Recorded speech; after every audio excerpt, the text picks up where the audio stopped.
Marinette Dupen-Cheng is one of the most heavily debated characters in kids' TV. Some people love her cute and clumsy charm, and others see her as a raging psychopath. Her obsessive tendencies throughout the show Miraculous Ladybug are often played as a gag, a quirky part of her personality. But many say this personality trait was portrayed in such a creepy way that it actually counts as something as serious as stalking. Is it stalking or just a relatable flaw? I'm here to prove to you what I mean. This show is not about young and innocent love, but rather a stalker's journey to getting their victim right under their claws. Let's dive in.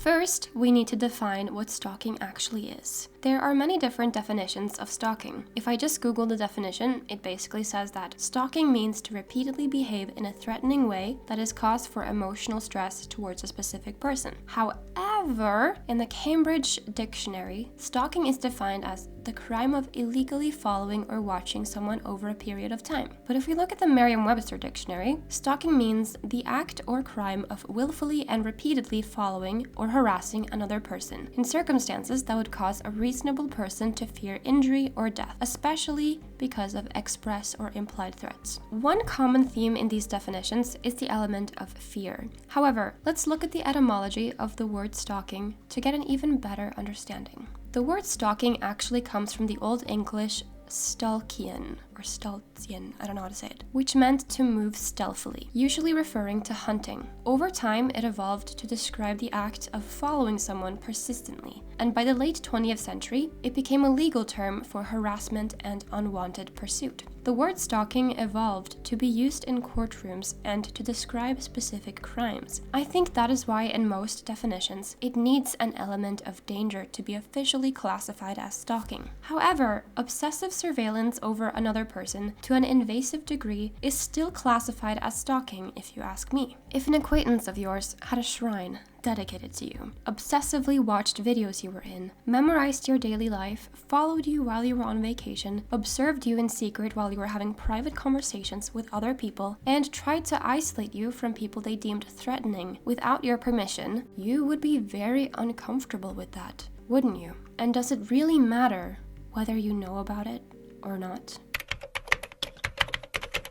Stalkers have a need for control and often feel stressed when their target is far away. Some stalkers will even move closer to them to satiate this stress and feel better. Marinette already lives pretty close to Adrien and goes to the same school as him, so she has no need to move locations to get her daily dose of Adrien. However, during their free time away from school, Marinette has still done the following: invited herself to his photo shoots and watched him, joined fencing club, one of Adrien's after-school activities, just to spend more time with him, stared at him through the subway window in a creepy way, followed Adrien and another girl at the library all the way to the park, sneaked into an all-boys party at Adrien's house that she was not invited to, disguised as a guy, and the worst offense of all, flown to Shanghai just because Adrien went to Shanghai.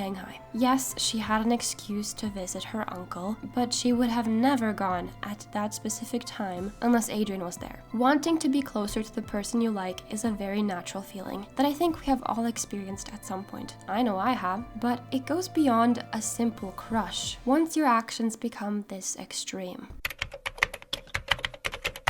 Stalkers tend to not care about something called privacy. They think it is their right to know everything there is to know about their target. To them, putting time and energy into finding this personal information is a strange act of love. And when it comes to Marinette, she probably knows more about Adrien than the boy himself. She memorized his schedule for the next 3 years. This includes knowing his routine to a T. The specific time he wakes up, when he goes to fencing class, his Chinese lesson schedule, and piano lessons as well. To get this information and know the specific time frames perfectly, she would either have to hack into Natalie's computer to get his digital schedule, or follow him over the course of many days to get a general idea of what he does and when, and then estimate how long this schedule will stay the same. She also knows when his photo shoots take place and what big events he will be a part of. Perhaps this information is published in some digital Adrien fan forum, and that's how she knows. Why does Marinette need all of this information? Well, it's a controlling behavior. Marinette is a control freak, and her obsession with Adrien only acts as fuel to this problem. She seems to be rather proud of her investigative work, often smiling or boasting about how much she knows about Adrien. Clearly, she is in denial and thinks this is impressive or admirable of her. But the friends around her find it to be more concerning and creepy. And I have to agree, it's creepy. The idea of a person we don't know very well, knowing everything about our lives and obsessing over us behind our backs, is a chilling feeling.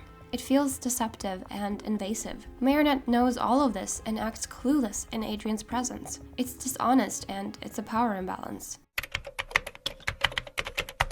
Another frightening side effect of being obsessed with someone is to neglect the people around you and forget to behave morally. Your focus is solely on the object of your desire, and anyone who gets in the way of it will inevitably face your wrath. Anybody who threatens your position as this person's lover will immediately become your enemy. And it's easy for morals to go out the window in this situation. Marinette's relation to Kagami in the beginning is a perfect example of this. During the friendship game, she tried sabotaging it so Kagami wouldn't have a chance of winning and spending time with Adrien. Kagami later found out and was visibly hurt because she genuinely wanted to be Marinette's friend. She also tried to humiliate Kagami in front of Adrien at a movie premiere. Her bad relationship with Lila also stems from jealousy. Marinette had an immediate aversion to Lila before she ever knew what a horrible person she was. Simply because Lila was interested in Adrien. But making a bad guy suffer never turns them into a good guy, as Adrien said. So Lila became even more motivated to cause chaos, due to Marinette announcing her as her enemy. Then we have Luca. Marinette and Luca's relationship was a disaster. This guy was just cope for Mary, while Adrien was taken. Our obsessed stalkernette needed a distraction to not drive herself mad with jealousy, and Luca was right there. Their relationship lasted for, a day. And the Marinette boyfriend experience for Luca was being mistaken for Adrien every 5 seconds. This man is too chill for his own good. How can a person put up with having their name mixed up with their partner's past crush? Not once, not twice, but for an entire day? And no, Adrien isn't any better after the devastating wasp scene. How Mary treated Luca was so shitty. I don't think people realize it because he is always in Zen mode. I swear, my bro must be meditating 5 hours a day or take some herbal medicine, because this level of apathy is insane. Being so neglectful of your partner because of the obsession over your previous crush is very concerning. Luca is a person with feelings who was treated like a distraction. A stalker who is living and feeding off of their obsession ends up hurting the people around them as a consequence, and we've seen this happen with Marinette. Making something nice for a person you love is a tender sign of affection, a sweet gesture that is guaranteed to make the other person happy. However, everything can turn to extremes. And Marinette's obsessive gift-making and food prepping for Adrien is bordering on an addiction. It's more so what the presents represent and the intent behind them. Marinette made presents all the way up to Adrien's 50th birthday. Yikes. And she keeps them hidden in a chest in her bedroom. A chest that she doesn't let anyone peep in because of this. I can't tell you that these are the gifts I've made for Adrien's next 35 birthdays, because you tell your brother Nino, and he'd tell Adrien, and Adrien would think that I'm totally crazy! Wait, maybe I am. I guess she is more self-aware than I thought. Anyways, it's clear that she has already decided that she and Adrien will be together for 35 years and is planning ahead of time. Then we have the weekly macaroon situation. Marinette bakes one perfect macaroon every week in the hopes that she will have an opportunity to give it to Adrien. Why not just give it at school though? I don't know either. But she bakes it in the hopes of a very specific situation that will fit giving him her special macaroon. A lot of time is obviously spent on making the food and creating these presents for Adrien. It's as if it's a coping mechanism for her, like she needs some activity to let out all of her Adrien love and admiration into. Again, it's obsessive. For Marinette, it took one pleasant exchange with Adrien to trigger an intense fixation, one that quickly spiraled into obsession. From that moment on, her world revolved around him. She began tracking his schedules, orchestrating elaborate plans just to accidentally bump into him, and even invading his privacy by learning personal details without his consent. But here's the thing. That's not love. That's infatuation mixed with obsession. Love is built on mutual understanding, trust, and respect, while obsession is one-sided, consuming, and often disregards boundaries. Marinette isn't connecting with Adrien as a real person. She's fixated on an idealized version of him, someone she crafted in her mind. And this is where Miraculous blurs the lines in an uncomfortable way. The show romanticizes Marinette's obsessive behavior, framing it as quirky and endearing, rather than invasive and concerning. But if we peel back the charm and comedy, we have to ask, if this behavior happened in real life, would it still be seen as romantic, or would it be unsettling? No sane person would go this far for someone they liked, because it's just extreme, and we know it crosses a boundary. Marinette clearly has an unhealthy obsession with Adrien, but why can this show get away with portraying such unhinged behavior from Marinette and make it seem harmless and innocent? Well, in media, the tone they set can drastically change your perspective of a scenario. Because Miraculous is a bubbly, vibrant kids show with cute character design and upbeat music playing in the background, it's hard to overanalyze anything and take it too seriously. Take Gabriel's parenting, for example. Gabriel is a clear example of a neglectful and abusive father, but because Miraculous has a childish tone, it doesn't hit us the same way it normally would. We can try to switch up the colors and the music on a few scenes and see if it makes it feel different. Wax is nearly as hot as skin. It even smells exactly like him. Why haven't we been molded together in the plaster of destiny, marble to marble, wax lips against wax lips, entwined for eternity? He's got fencing club after school, that's why he didn't pick up. It ends in exactly 22.5 minutes. You are seriously insane. You know that, right? No, Tiki. Adrien deserves a special macaroon to show him just how special he is to me. Is this why you bake a single macaroon every Sunday? Who knows when the perfect opportunity is going to come up? And Adrien cannot have a stale macaroon. Of course not. I always know what's up with Adrien. His 5 first names and every corresponding name day, his yearly schedule, and even his shoe size. If there were anything to know about him, I would know it. You see how subtle changes in the atmosphere can really change our perspective? But here's where things get complicated. Is Marinette's behavior really stalking if Adrien doesn't seem uncomfortable? If anything, Adrien himself has shown some signs of being obsessed. Only his fixation was with Ladybug. He's constantly thinking about her, chasing her, and even risking his safety to impress her. In a way, both Marinette and Adrien are caught up in obsessive attachments. They're just directed at different versions of each other. And while Marinette's behavior might feel extreme, Adrien hasn't really shown any discomfort.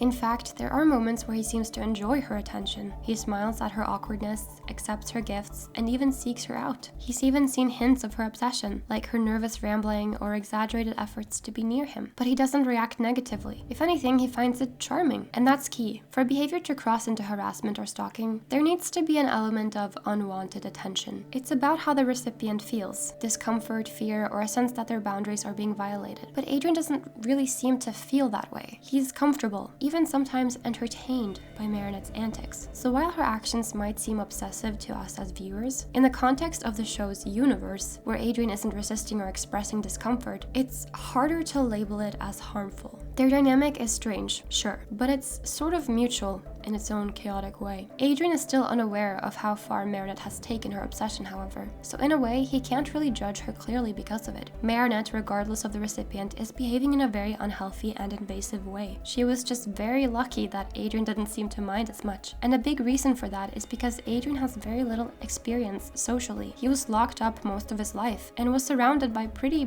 bad people, like his father and Chloe. He might not have a good understanding of what is right and wrong. Now let's talk about Season 6 and the lost character development of Season 5. In the middle of Season 5, Adrien fell in love with Marinette, and a couple of episodes later, they started dating. At the start of their relationship, Marinette was a nervous wreck. She felt so out of her element, and so afraid of messing everything up. This anxiousness most likely stemmed from how much she'd obsessed over dating Adrien in the past. Gradually, though, she mustered up the courage to spend more time with him, one-on-one, and grew to be more relaxed around him, since she had faced her fear head-on. We also learned the origin of her obsessive tendencies, being pranked whilst on her date with Kim, and finding out Chloe was a part of the scheme. Afterwards, she vowed to never confess to a guy until she knew everything there was to know about him. And most of all, make sure he had no ties to Chloe. Adrien and Chloe were childhood friends, however, so Marinette was therefore super careful with him.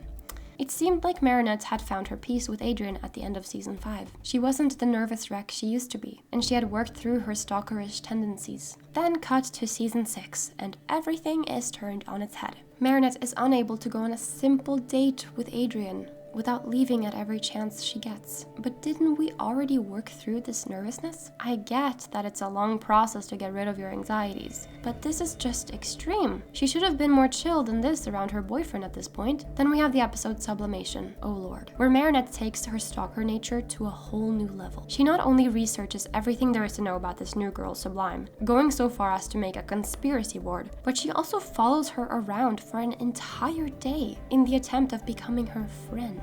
We know there's more to it than that, by the way. Diving into season 6 after season 5 is like a weird fever dream. We've been through this. She changed. It's okay for her to have remnants of her bad traits pop up once in a while, but her whole personality reverted back to the way it used to be in season 1, but now on steroids. What is the point of any of this? Why do our characters even need to go through these tough challenges if they won't make them grow and evolve from them? That is literally the point of all of this. Now let's bring up the worst part of Marinette's stalkerish nature, and that is how much she gets away with it. Yeah, it's portrayed in the show as a harmless crush, and even though her friends call her out once in a while, she's never really punished to the degree she deserves after all of these offenses. I too found it to be harmless and funny when I first watched the show, but growing up is realizing how freaking crazy Marinette really was. She never really loved Adrien. I don't believe it. I think she is just obsessed. He is her obsession, this perfect holy figure in her eyes. It's like she worships him and doesn't see him as human, having to do 2 days worth of research on the new person he hangs out with,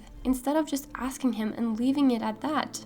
Yes, a character needs flaws, but Marinette's flaw isn't giving her proper consequences, man. She's a thriller antagonist, a perfect yandere girl who was placed in a French magical girl show where everyone thinks that stalking is romantic. This monologue from Kagami is the perfect example of what the show's creator really thinks of Marinette's obsession.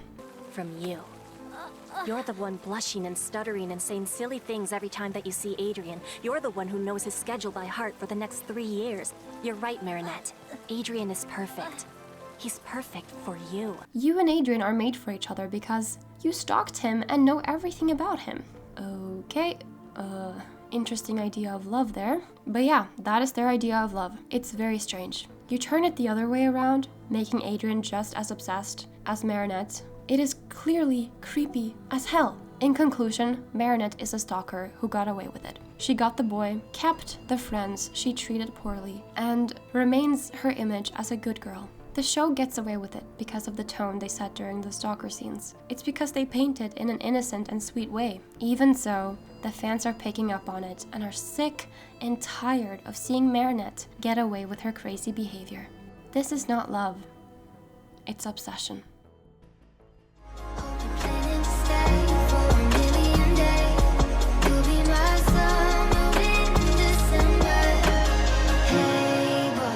Trust my intuitions.